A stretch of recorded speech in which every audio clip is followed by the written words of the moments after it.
ஸ்ரீமதே ராமானுஜாய நமः.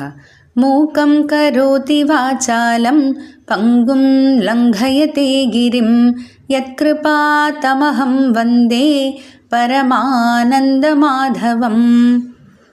நாள்தோறும் பகவத்கீதையில் நாம் இப்போ பார்த்துட்ருக்கிறது விஸ்வரூப சந்தர்ஷன யோகம்ன்ற 11வது அத்தியாயம்.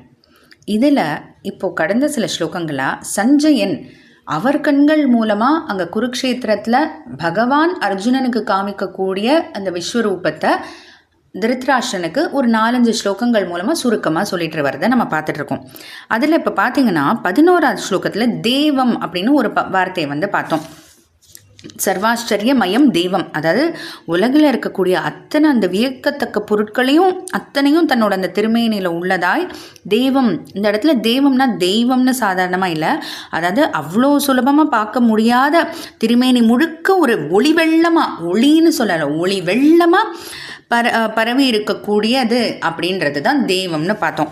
இப்போது அந்த ஒரு வார்த்தை மூலமாக அது சொல்லிட முடியாது அப்படின்றதுக்காக அதை இந்த 12வது ஸ்லோகம் முழுக்க சஞ்சயன் சொல்ல முயற்சி செஞ்சுருக்காரு. எதனால் முயற்சின்னு சொல்கிறேன் அப்படின்னா, அவர் சொல்லியிருக்கிற விஷயத்தை கேட்டால் நமக்கே புரியும். பார்க்கலாம்.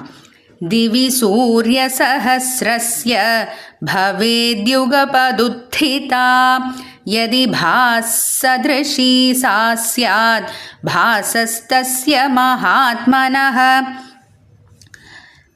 சூரிய சஹஸ்ரஸ்ய பாஹா, சூரியனா சூரியம், சூரிய சஹஸ்ரஸ்யனா 1000 சூரியர்களுடைய பாஹா ஒளி, எதி யுகபத் உத்திதா பவேத், ஒருவேளை இந்த 1000 சூரியர்களோட ஒளி ஒரே சமயத்தில் ஆகாயத்தில் உதித்து இருந்தது அப்படின்னா தஸ்ய மகாத்மனக பாசக, அப்போ வேணால் அந்த விஸ்வரூபம் இப்போ காட்டிகிட்ருக்காரே பகவான், அந்த பகவானுடைய திருமேனி ஒளிக்கு சதிருஷி சியாத், ஒருவேளை ஒப்புமையாக இருக்கலாமோ, ஒருவேளை ஈடாக இருக்கலாமோ அப்படின்ற ஒரு சந்தேகத்தோடு சொல்கிறாரு சஞ்சயன். ஏன்னா சஞ்சயனுக்கே தெரியுது அப்படி இருந்தால் கூட அதுக்கு பகவானுடைய ஒளிக்கு ஈடாக முடியாது, சமமாக முடியாது அப்படின்னு அவருக்கே தெரியுது. அதனால்தான், ஏன்னா அவருக்கு அதுக்கு மேலே சொல்ல முடியல.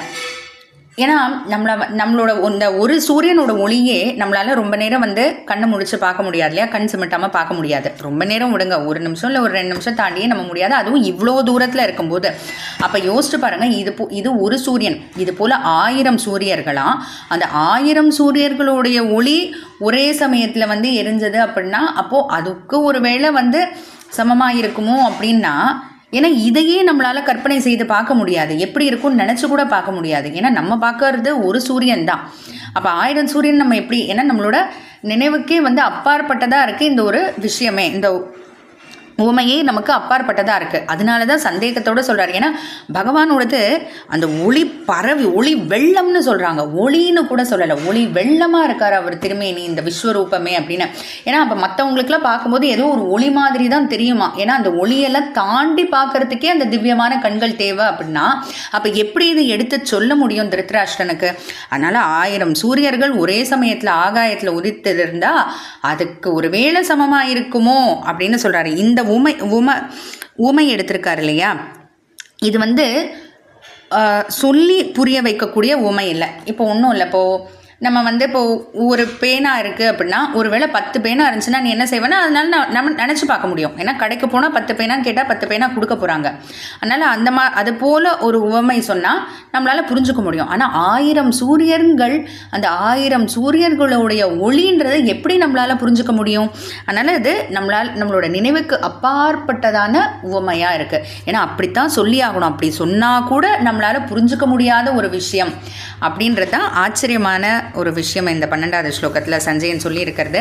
இருந்தாலும் சஞ்சயன் அந்த ஒளி, அந்த தெய்வம்ன்ற அந்த ஒரு வார்த்தைக்காக அந்த ஒரு ஸ்லோகத்தில் சொல்லி புரிய வச்சிட முடியுமான்னு பார்த்தாரு. ஆனால் கண்டிப்பாக நம்மளோட நினைவுக்கெல்லாம் அது எட்டாத ஒரு விஷயமாக தான் இருக்குது. ஏதோ அவர் சொல்கிறா போல் சொல்லலாம், நம்ம கேட்டுக்கிறா போல் கேட்டுக்கலாம். தொடர்ந்து என்ன சொல்கிறாருன்னு பார்க்கலாம். ஜெய் ஸ்ரீ கிருஷ்ணா.